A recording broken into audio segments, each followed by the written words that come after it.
Jeremiah Show. Eric Durst has always had a larger than life imagination. Growing up in a family in the arts, Eric was encouraged to express himself creatively. As a young man, he attended California Institute of the Arts with a degree in animation.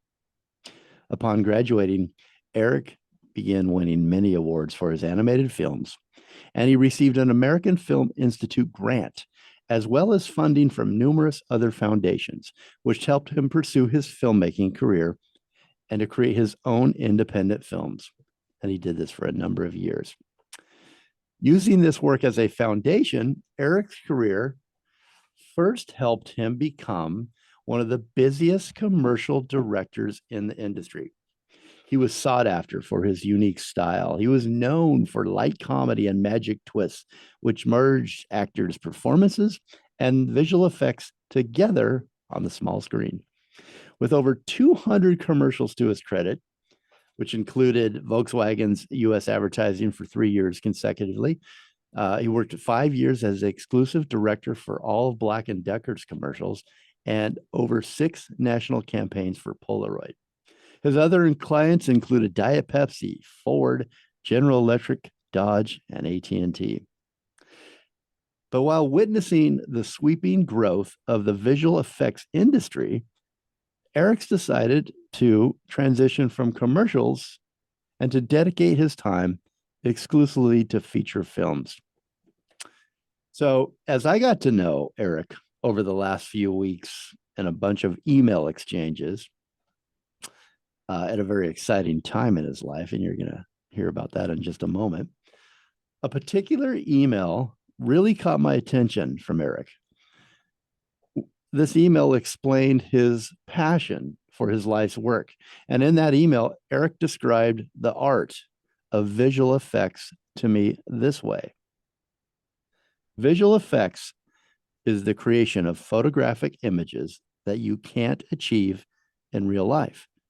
When the script calls out for the need of images that no one can go out and photograph with a camera, and in this case, the levees breaching in New Orleans after Hurricane Katrina, or in other cases, a spaceship landing on the White House lawn.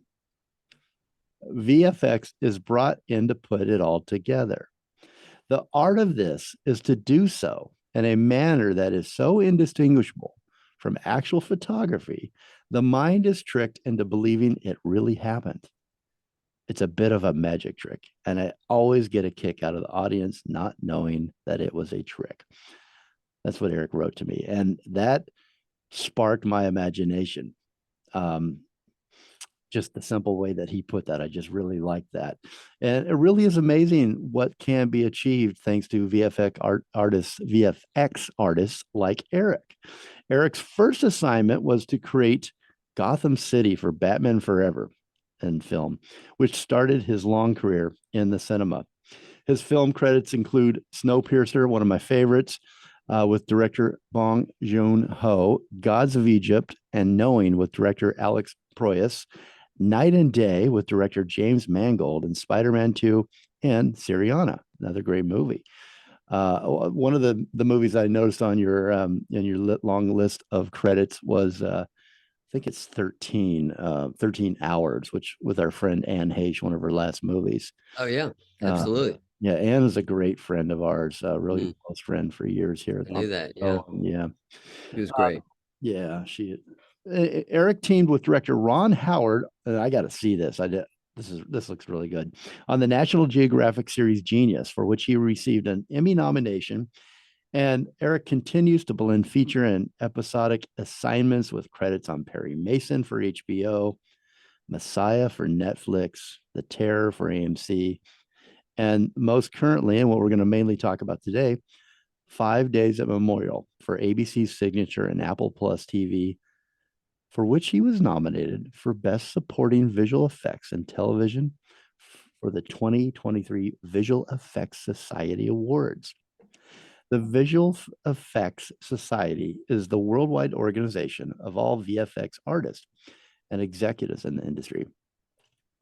So Apple TV 5 Days at Memorial is a limited series that tells the story of the first 5 days in a New Orleans, Louisiana hospital after Hurricane Katrina made landfall. And when the floodwaters rose, the power failed, and the heat climbed, exhausted caregivers were forced to make life and death decisions that haunted them for years to come. I watched the entire series over 2 days. It's a powerful story. And at times, Eric, I think you'd agree, it's hard to watch. It is, yeah, for Which sure. is it's meant to be that way. I think it's designed to be that way. It's designed to really make you feel and to go through what everybody went through, and very, very powerful. During the 5 days at the hospital, as the conditions worsened for the patients, so did the experience of watching it. I began to actually feel the anxiety, the pain, the heat, and like on day 3, I almost thought, I don't know if I can get through this. It's like, it really was intense. Yeah. But I felt like that was part of the experience. I wasn't supposed to enjoy myself all the time. I was supposed to feel what people had gone through. I mean, I lived through that. I had friends that went down and, sent me photos of people floating dead in the water, and rooftops, rescue guys that were friends of mine that were rescue workers. So it's very real. I highly anticipate, as Eric does, this series to be one of the front runners for the Emmys this year. So Eric Durst and his exceptional, talented team won the 2023 Visual Effects and Society Awards for Outstanding Supporting Visual Effects in a Photoreal episode 5. Day 2, 5 days at Memorial. Day 2. Congratulations on winning these prestigious awards, and welcome, Eric Durst. Thank you very much. Good to be here, Jeremiah. What an incredible body of work you've put together, and most notably and most recently, what we're talking about here today. Let's go back. We've been a ride. Yeah, I bet it has. Still is. Yeah. What was it like to grow up with artists such as yours for parents? What was your childhood like? It was very unique and interesting. And of course, I was a kid, so I didn't realize how unique it was. Right. But my dad built an art center at the University of Arkansas, which you wouldn't think as being a center of creative arts necessarily, but the idea of it was sort of based on the Bauhaus. So it was like the idea of combining all the arts in one facility, very much like Cal Arts is as well. So the idea was that if you had architecture and painting and dance and music and theater and all these different practices, different kinds of arts in one facility, then there would be a lot of intermingling, because if you're a dancer and a painter and somebody in theater, you can sort of use all those talents and combine them together and make something unique. So that was the idea, and I grew up in that environment. It was a building that was designed by Ed Stone. Ed did the Museum of Modern Art in New York, as well as the Kennedy Center and so forth. So it was, high level kind of work that was done in this building. And one of my architecture teachers was Fay Jones, who was Frank Lloyd Wright's chief protege. And so Frank Lloyd Wright would come there, and, it was on a high level. And so when I was a kid, I got to be in plays, university plays. When I was 6 years old, I played Michael in Peter Pan. I got to, fly on wires and do all kinds of amazing stuff. And so I knew I was going to be in the arts, but I didn't really know what kind, because I was interested in all of them.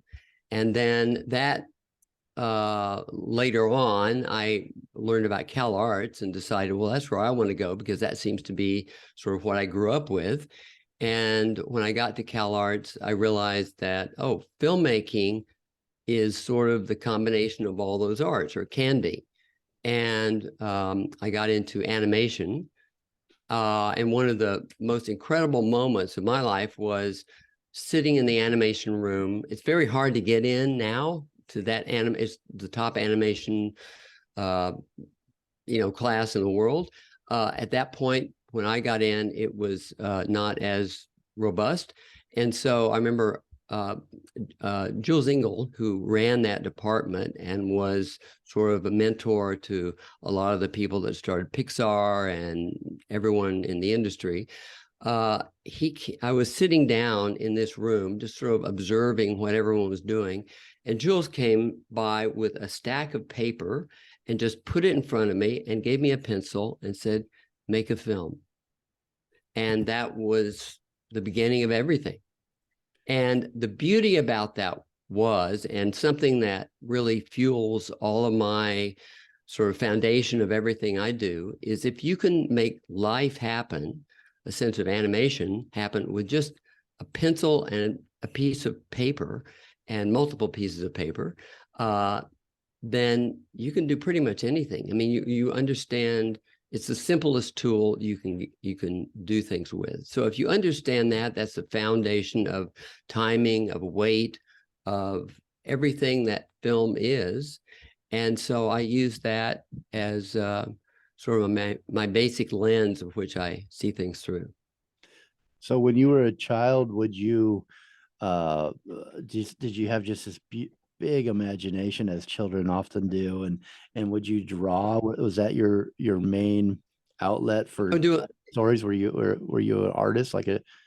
I would do all kinds of things. I mean, I would do drawing. I would do a lot of drawing, and then I was also interested in the sort of technical things as well. I mean, you know, and especially visual effects, especially, is sort of a combination of art and science. Mm-hmm. And so I was always interested in science as well, and it was sort of a combination of all of these. But I like performing as well. So I was in a lot of theater classes, and I got into some dance classes because I wanted to understand movement, and played the violin, and, you know, all those things. So it was a multifaceted approach to things. Which do you borrow from most now as a VFX artist? Is there one of those areas that you loved as a child that you feel that you borrow from most? Yeah, I think movement, probably movement and timing, mm-hmm. because it's interesting in film or in visual effects, especially my area. You can look at shots and figure out if they work or not. And sometimes, and all of us have seen really good visual effect shots, and all of us have seen really bad visual effect shots. And so how do you put those together? What makes it successful or not? Oftentimes it's not what something looks like, but just the way things move within the frame. Because you're in a box, you're in a confined box like this. And so things can move fast and you get a certain feeling. Things can move very slow like that, and it gives a different emotional feeling. So I look at things in terms of trying to look at the most, you know, really what's going on, not getting distracted by what it looks like, but how it moves and what the pace is in a scene. So that, I think, is my, you know, primary way of judging things. No, that's really interesting. I hadn't thought about that. That really is true. And then that quote that I read by you, that email that you sent to me, really did. I went, wow. I actually went and read it to a couple of people because I said, this is who I'm going to talk to. This is how he looks at what he does. And it made me look at it in a different way. But you mentioned in that quote, that email, that it's magic, that you talked about the movement, and you talked about it's a little bit of magic too, and that you get a kick out of that one. So just like with magic and magicians, right? It's movement, and it's tricking your eye and taking your eye somewhere else so they can do the trick. And it's right. It's a trick of the eye, a trick of the perspective and the mind. And that's, again, another really great way to describe, you know, what you love and what you do, the movement in that, and how you took that.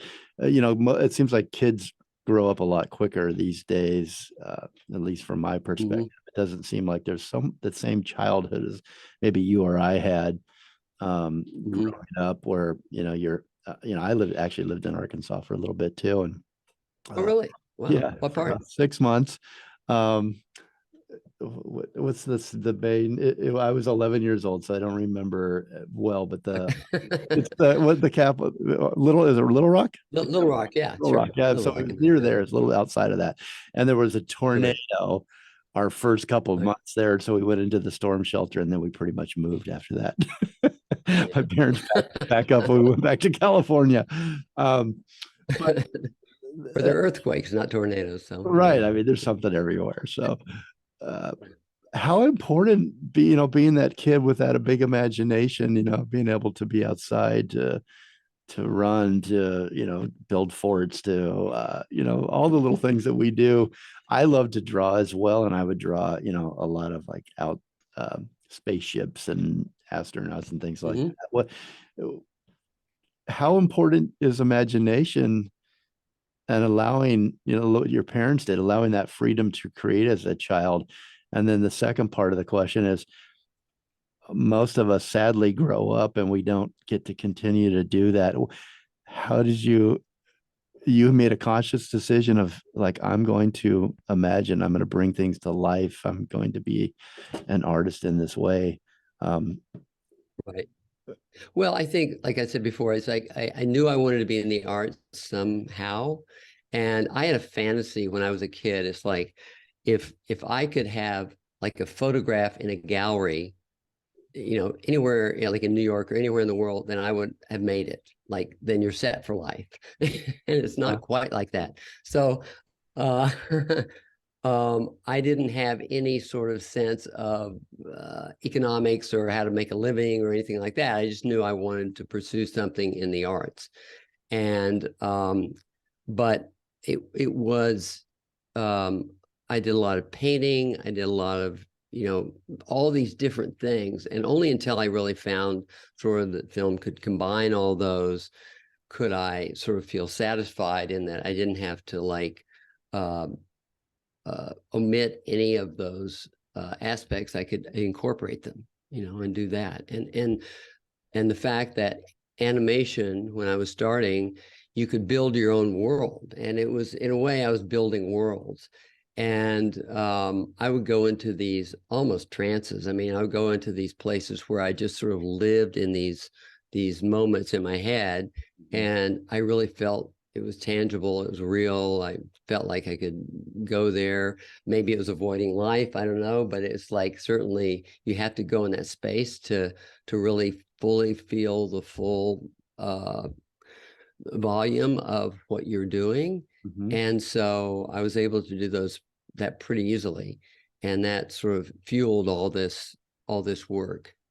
Now it's more less independent animation kind of stuff, which is sort of you're lucky to get some kind of funding to do that and pursue it.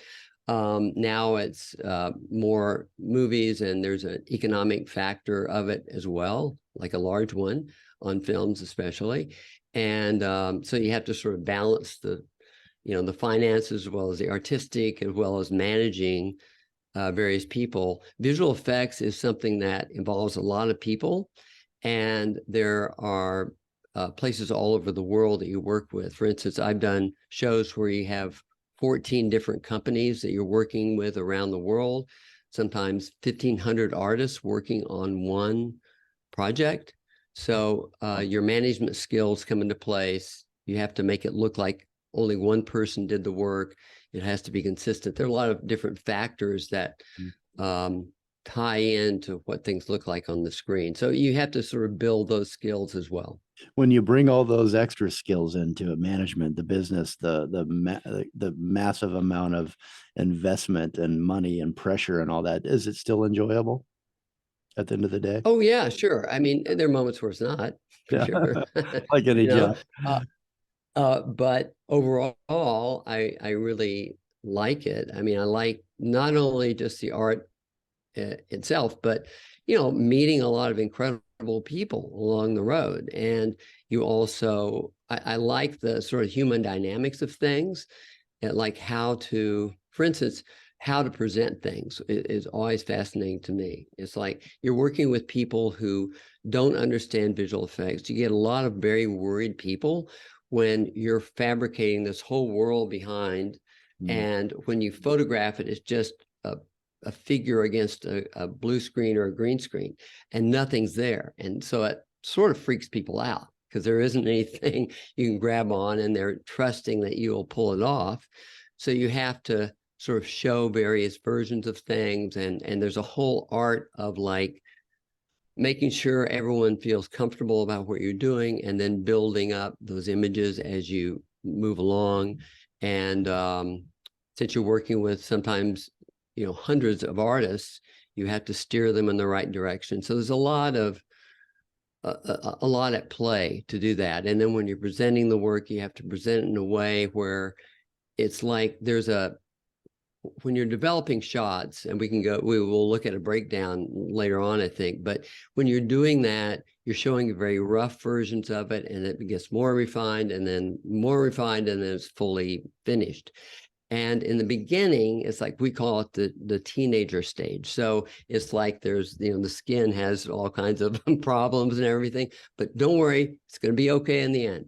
So you have to present it in such a way that people don't freak out, because there's a lot of freak out when people see things that aren't really fully flushed, and it takes time to do it. So there's sort of a skill in presenting that.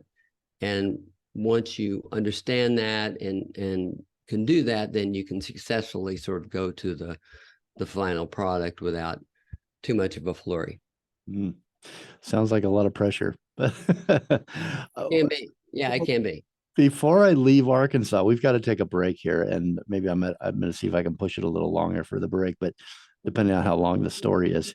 But before we leave Arkansas, we're already over. Richard's laughing at me because I'm supposed to be on break right now.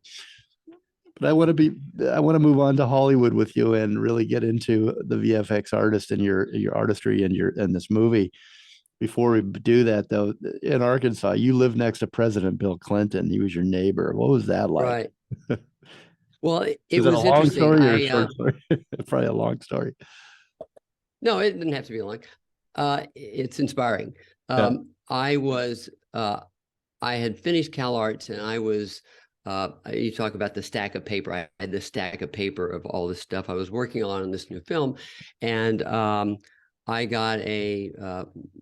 was living at home because I didn't have any money. I had an AFI grant. I had money to do the film, but no money to eat. So I had to live at home. So I went to Arkansas, and I was working downstairs, and my mom, who was upstairs, said, hey, Rick. They called me Rick in Arkansas rather than Eric. That was my nickname. So, Rick, come upstairs. I got someone I want you to meet. And so I went upstairs, and there was a guy who was our new neighbor. And this is before Bill Clinton had done anything. He was just teaching law. And so I met this man, and I said, hey, hi. And we had, he said, hi, I'm Bill. And I said, hey, Bill, and I'm Rick. And we got to talking about various things. And so he said, what are you doing? And I said, well, I make films. He said, well, show me. So we went downstairs, and I remember sitting in my bedroom that I grew up in on the floor, flipping my film and pitching Bill Clinton, who was also sitting on the floor, this film I was doing, and how great it was, and how wonderful it was to build worlds and all this great stuff. So he dug it, and we talked about it for a while. We went upstairs, and I said, sort of, now what are you doing? I know you're teaching at the University of Arkansas. You're teaching law. And Bill said, and he got sort of a different sort of feeling, got very focused. And he said, well, Rick, I want to be in public service. And if you do anything in life, then you got to do it to best. If you're going to be in film, you want to be a director. You want to be, working in Hollywood. You want to be doing something top of the line. And you only have one life, and you got to do it full out. So I'm going to be president of the United States. So I'm sitting there and in Arkansas, talking to my neighbor who wants to be president of the United States. Are you kidding me? It's like, okay. Wow. But he said it with such clarity and such vision that you believed it. It's like, wow, I can't believe this. And the rest is history. But I'll always remember that moment because it was this bizarre, vision, but it was something that he was so clear at. It really impacted me a lot because, if you know what you want to do and you're really super clear about it, then you can make it happen. But it needs that clarity. So my special guest today is Eric Durst, another man who has vision and who makes it happen. Eric and his exceptional, talented team won the 2023 Visual Effects Society Awards for Outstanding Supporting Visual Effects and a Photoreal episode. It's 5 days of Memorial, day 2. We're going to look at that clip on the YouTube portion of this interview here when we come back, and we're going to talk more with Eric Durst. Go to ericdurst.com for more, and we'll be right back. All right, here we go. 3, 2, 1. Welcome back to the Jeremiah Show. My very special guest today is Eric Durst, a visual effects artist, VFX. What is a VFX artist? Welcome back. It's actually visual effects supervisor. That's what you call it when you sort of oversee all the visual effects of a film or an episodic show, that kind of thing. Yeah. Mm-hmm. Okay. You've told me that your field, and I can see with my own eyes, it's expanding constantly, daily, hourly. Yeah. Talk about the field itself. Where do you see it going? Are there any limits, or are the limits only held by your own imagination? I think it's by your imagination. I grew up, when I first started, it was pre-digital. So it was like all photochemical kind of things using film. Mm-hmm. And as it slowly developed into the digital realm, it was very crude at the beginning, like any new technology is. And then it just grew, and it's exponentially expanding. And photorealism is becoming a real thing. To me, it's like visual effects is being able to control visual reality and make it look absolutely real, and your mind will believe it. Mm-hmm. And the fidelity of that is getting more and more developed, where the division between something that looks sort of okay, but sort of not really there, between that and completely believing it without any doubt that it's real, is happening at a very fast pace. This year especially, I've noticed there are a number of projects where we have virtual actors. It used to be very clunky and it didn't look quite right, and it's a little creepy actually. Mm-hmm. But now it's looking completely photoreal, and you can synthetically do actors, and it's something that disturbs a lot of actors because they don't want to be replaced by something. But you're seeing a lot of actors who are deceased are being brought back in films, and they look like they were really there, and your mind believes it. That's the thing. Is like you can show things to visually, and it's so powerful in your mind, you believe it. If you've ever had like a VR headset, mm-hmm. and you're like walking in a room, you're just walking in a flat floor, but you look down and you see like a precipice, you get all freaked out because your mind just doesn't believe you, that saying it's okay, I'm just on a floor. But you look down and you see that there's a cliff in front of you and about to jump off. You feel all of your body just surging and in fear. So the mind is pretty easy to trick. And so the fact that we're getting more and more fidelity in the imagery, it's looking more and more real, is wonderful in terms of films, but also, it's got a dangerous factor to it as well. It's like, what is reality at that point? And would that be the same as deep fakes, like which is Absolutely. a video, photo, or audio recording that seems real but has been manipulated with the Right. technology? And does it worry you, or that Oh, yeah, it's sure. too real and that anything can be recreated and then the mind is tricked? I mean, it can be Mhm. used. You can let your imagination run on all the evil that could be brought out with it. But how does that, Right. being a leader in this industry, what do you say to that? And is there anything that you can do or we can do to, or are we just up? We are, we follow what we believe, and we just Yeah, I do think our it research. just demands more critical thinking. The fact that something looks real and your mind believes it, that's one thing, but you're influenced by it, even subliminally. So it's a very powerful thing. I'm concerned a lot about that. And certainly visual effects tools and development has helped create that ability to do that. And some people will, it's sort of questioning what reality is, what is true, what is not true. And that will just become more and more everywhere. So I think we're in a zone where people have to be very smart about it. I don't have an answer to it because we're going to be in a point where you can look at something and there's nothing distinguishable from that. There's nothing to distinguish that it was artificial. So seeing is believing is true, but it won't be true. So it won't be Very interesting. the fact that it's a real thing. So that certainly is something that people have to keep in mind, and it's going to be a force from now on for sure. Well, why don't we take another real quick break and then come right back with Eric Durst, and I'm going to actually put up the scene that you just won the award for with your team. We're talking with Eric Durst. He and his team won the 2023 Visual Effects Society Awards for outstanding supportive visual effects in a photoreal episode. The film, it's a miniseries on Apple TV, 5 days at Memorial. Day 2 is the opening scene here, what we're going to show in just a moment. If you'll have to go to YouTube, obviously, to watch that.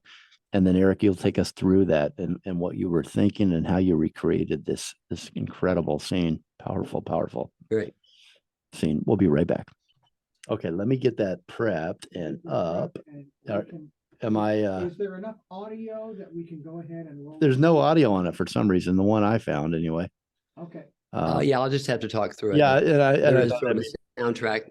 I put it with a soundtrack somewhere, but I can just go through it. I think that will be fine. Yeah, I think it was more powerful. Hey. It's powerful with hold on, sorry. That's yeah, somebody just walked in on us. Hold on one second, Eric. I'm trying to find it.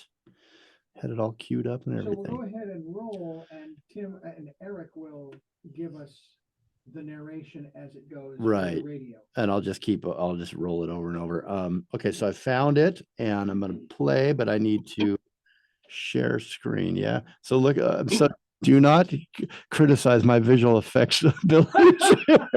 Eric's like, oh my God. Let me help you guys. All right. So this is what I just don't understand. Like, I see it, I've got it open, but it's going to, I don't know how to get it to play. I don't know how to share it. First of all, I can share it from this end, I guess, probably as well. So I do have. Would that be better? did you click it? Did you click the two boxes at the bottom of the share window before you clicked share? Or because if you don't do that, then it probably isn't, because I don't see it here. Yep. So make sure that those boxes are checked. Yeah, it's not. I don't know. Are you able to share it, Eric? Yeah, let me do this. Let me I do not like put it on my second screen. Let's see if this works. I've got it up, but then when we go to Zoom, it won't, takes me out of it again. So let's see, share screen. Yeah, it's fine. Sure. Oh, there it is. You've disabled me. If you enable me, I can probably go and share this to this. I got it now. Oh, you got it. Okay, you yeah, can go but- full screen. Yeah. Yeah, So right. then, There you go. Full screen. okay. Now that So- may give you an ad of some kind. Hopefully not. I got past that, so hopefully it doesn't Okay. start again. Okay. But, okay, how should we do this? I'm gonna why don't you set up, well, I'll set up the 5 days at Memorial. Why don't I do that again real quick? Okay. And then I'll open this up. Punch that to full screen. I will once I read my script. I gotta have my I script beg your first. pardon. I don't want to get anything wrong here. Okay, let's do it. Let's go. All right, well, here, 3, 2, 1. Welcome back to the Jeremiah Show. My special guest today is Eric Durst, and we're having a fascinating conversation about visual effects in film. Eric and his team won 2 weeks ago. Was February 15th, I think. Yep. At the Beverly Hills Hilton, the 2023 Visual Effects Society Awards for outstanding supporting visual effects in a photoreal episode. Day 2, 5 days of Memorial. You guys got to check it out. It's on Apple I TV. lost you, Jeremiah. Sorry. You lost me? Hey there. I don't know why. It should be there. Okay, what's the deal? Okay, I hear you now. There you go. There we go. You want me to just keep going, Richard? You want to mark that, or what do you I want? can see it, I'll fix it. Want me to do opening again, or? No, go Okay. ahead and pick it up from where you left off. No. 5 days at Memorial. It's a limited series on Apple TV. Strongly recommend you check it out. It's going to be for a ton of awards. It just won, as I said, the award for special effects with Eric Durst and his team, doctors and nurses at the intensive care unit of a New Orleans hospital struggle with treating patients during Hurricane Katrina, when the facility is without power for 5 days. When the floodwaters rose, the power failed and the heat climbed. Exhausted caregivers were forced to make life and death decisions that haunted them for years to come. It's a fascinating show. Most of the music, side note, in our soundtrack today is from the series. Eric Durst, we're going to play for the interview here for you, the people watching on YouTube, our listeners and watchers. We're going to play the scene that you won this award for. And do you want to set this up at all? Before I start playing? Sure. Yeah. Video. Sure. This is actually one of several shots that are in the episode that we won the award for, but this is sort of one of the most dynamic. And it was basically when the levees breached after Hurricane Katrina, one of the areas that was affected the most and damaged the most was the lower Ninth Ward. And so we wanted to show the breaching of the levees in the lower Ninth Ward to show just the impact of what happened. So there was a lot involved in this. We knew there was nothing really we could photograph. We had to do everything in the computer. Although we went down to New Orleans and we studied the area and we did a lot of research.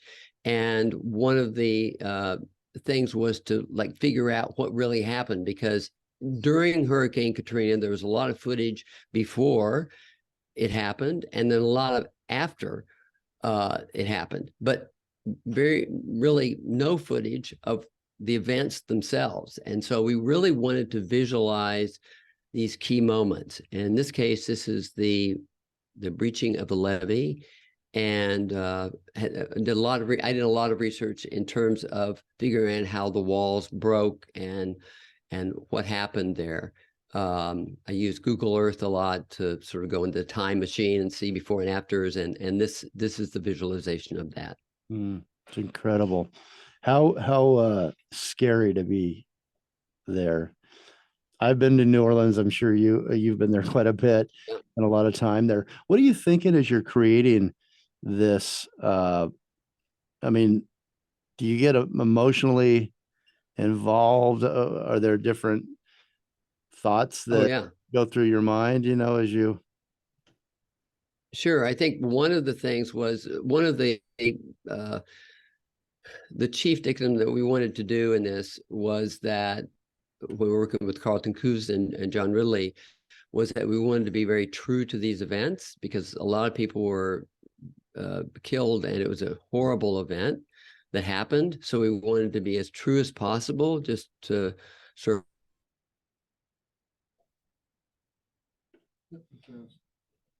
to New Orleans, actually the crews themselves had a lot of problems just in terms of recreating some of these scenes. It mostly really affected a lot of the crew members, and some had to like leave and couldn't participate in some of the shots. So it's really, even though it's been 8 years since that happened, nothing really goes away. And so that was one thing we wanted to really have, is to be true to things as much as possible. And what are the, what's the feedback aside from just you won probably the most prestigious award for this, but what for your work here, are you hearing from people in New Orleans that live through that appreciate the painstaking efforts for detail and telling the story true to life? Sure. I mean, I haven't personally, but well, actually, no, that's not true. I have a friend who's down there who is a medical doctor, and talked about how important it was to sort of visualize this. And I've heard from others that it's the same thing. I mean, this particular story was a very large one. The woman who wrote about this, Sherry Fink, won the Pulitzer Prize for her New York Times piece about this, which turned into the book, which turned into this episodic series and limited series. And so we were trying to be as close to reality as possible to really show what happened. Just incredible. And be very visceral about it, as you mentioned in the beginning, Right. to really feel it. It's on Apple TV. I strongly recommend you check it out. 5 Days at Memorial. We're with Eric Durst, VFX supervisor for the film, and we will be right back. Okay, Eric, I've got like 2 minutes. So Yeah. Of course, I didn't get into half of our questions here, but I really, you told some great stories about this. I hope I can get you back. We got to keep doing this. Sure. I don't I'm here. explore this side of it and that often, but I know listeners are very interested in it. Because we cover writing and screenwriting and all different aspects of film, but we haven't covered this. So I'd love to have you back more. Let's come back and just I do play the trailer twice that you don't hear in the final with the soundtrack, and I play some sound bites. The essence of it. Yeah, there's some good promotion for it in there and for you in the finished product. So let's come back. I'll just mention you, I'll introduce you again and say goodbye. And then if you want to thank anybody, if you want to thank your team, or if you want to, put anything out there, any final words for, people that are going to watch the film or any of your films. Okay. Good. 3, 2, 1. Welcome back to the Jeremiah Show. We spent the hour with Eric Durst. He's a VFX supervisor and a fascinating man. He's promised off air here to come back and share more of the stories, more of the films that he's working on, and the love and the passion for this art form. It's just incredible what Eric and his team does. Eric, I just wanted to turn it over to you for final words here. Anybody you'd like to thank? Any final words regarding 5 Days at Memorial? Sure. I mean, 5 Days at Memorial, there's a whole team of people that worked with. We had a fantastic visual effects crew and artists, everybody who helped participate in this. Carlton, Cuse, and John Ridley, who were the showrunners on this and directors. And so it's on Apple TV. And that's great. I have a website, ericdurst.com, that's going to be online later this week. And I'll have a lot of breakdowns of this material, this show, as well as others. And I want to use that as a platform to just show how visual effects works and the future of visual effects as well. It's great. It's fascinating conversation, and really great to get to know you and what you do, Eric. And thank you for what you do. It adds a lot to my enjoyment, my pleasure in watching film. Do you ever feel like a god? I never feel like a god, but certainly when you look at the influence that these visuals have, it's almost like a superpower, really, and something that works as all superpowers, for good and for evil. So you have to be very careful about how it's used, because it does influence people. Eric Durst, VFX supervisor for good Apple TV, 5 Days of Memorial. Check it out. The trailer is coming up next after the song. And thank you so much, Eric, for your time. We really appreciate it. And we will see you soon. Hopefully, Thanks, Jeremiah. communicate, but listen more, watch more films, and evolve. See you next week. All right, Thank we're you. clear. Thank you, Eric. Sorry to. Thank you so much. we Oh got a no, show we can coming up do in a another- round two. I can get Yeah. into all kinds of other new stuff, and maybe we can have some fun. Yeah, pick topics and go into Yeah. detail on different things and spend more time with them. And by the way, very, very quickly, it was commented at one of the Oscars how important sound was, sound editing and then sound effects. And so Absolutely.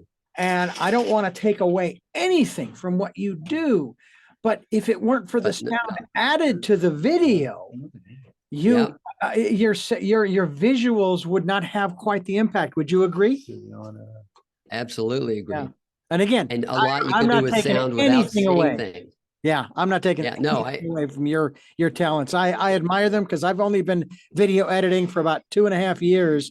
I'm 62. I've been in radio since I was 19, and I'm just now getting into video and learning all this kind of stuff. And I know that Jeremiah had a ton of other questions, probably one in having to do with AI, as well as this new Yep. technology that's out there in regards to faking people. You know what I'm saying?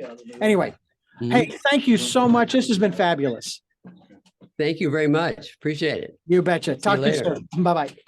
Take care. Bye.